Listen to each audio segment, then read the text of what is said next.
My name is Wyck I'm IFBB Pro, animal athlete, and health-centrics coach on bodybuilding.com. I got the email from the guys at Animal asking me to be a part of this thing, and I had no idea what a health-centric was or who Tom was. I signed up for it, of course. I was like, yeah, I'll go. Well, when we got to the gym where we filmed, me and Tom were both like, what's going on in this dungeon? We're going to be trapped in for a few days. And the first exercise we did, I think, was shoulder press, military press, and I was like, oh man, we're in for a ride with this one. But no, it went really well. I mean, it was a lot tougher than I thought it was.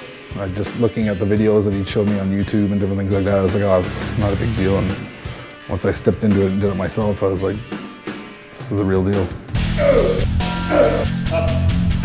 I mean, it wasn't that big of a thing for me to check my ego at the door, because people look at me and they're like, oh, you're a big guy, you must lift a lot of weight. And I have lifted a lot of weight in my life, and I've had a heavy bench, and I've had a good squat, and I've always lifted pretty heavy, like growing up. But as I've gotten older and I've gotten more into bodybuilding, I've kind of lowered my weights, and I've been focused on more of isolating the muscle and whatnot. So I mean, the shock of the ego didn't come in with me, because I was already used to really learning that I have to lower the weight if I really want to feel the contraction of the muscle. So it's just a blow to the ego in terms of the amount of effort it took to move that weight. Whereas before it was like you're kind of making it look heavy by squeezing the reps, and now you've got someone pushing on you, and it's even worse. So yeah, I'm a big fan of it. I train a little differently than HRT most of the time, but I do incorporate it into different body parts. Like, I'm a big fan of it for biceps. I'm a big fan of it for legs. If I can get someone to help me, I usually train alone.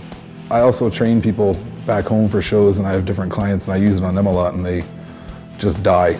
And it might be just one exercise that I use it with them. So beginners can use it and kind of get introduced to like really what it takes to put on some muscle. And for guys who are maybe cruising along, feel a little stagnant in their routine and aren't seeing the gains they want to see, and kind of just coasting in the gym, it might be something you can use to spice up your routine and maybe re-energize yourself to get motivated to go back to the gym, because it's going to kick your ass. It's not going to be a walk in the park. It's going to be very different from going in and doing a few sets and going home with a little pump. In terms of the nutrition, I think with this program, or with any program you follow, nutrition and supplementation are going to be two of the most important things you can do.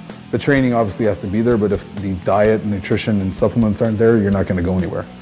So it's like having a sports car and not putting high octane fuel in it. You're gonna blow up your engine, right? I mean, if you're not following a certain plan, or you're not sticking to your diet, you're not getting enough protein, you're not getting enough rest, you're not replenishing your carbs and replenishing glycogen and be ready for the next workout, you're pretty much spinning your wheels and sitting in place. So focus on what it takes to follow the program and stay true to it. It's not a sprint, it's a marathon. So I mean, focus on what you need to do and stick with it, and keep your head down and keep going, and just see how the results go. And I'm pretty sure you'll be happy in the end. If you guys do have any questions as you're going along the program with HealthCentrics, always refer back to the videos on bodybuilding.com. And if you have any specific questions for me or Tom, you know you can always find us on the forum.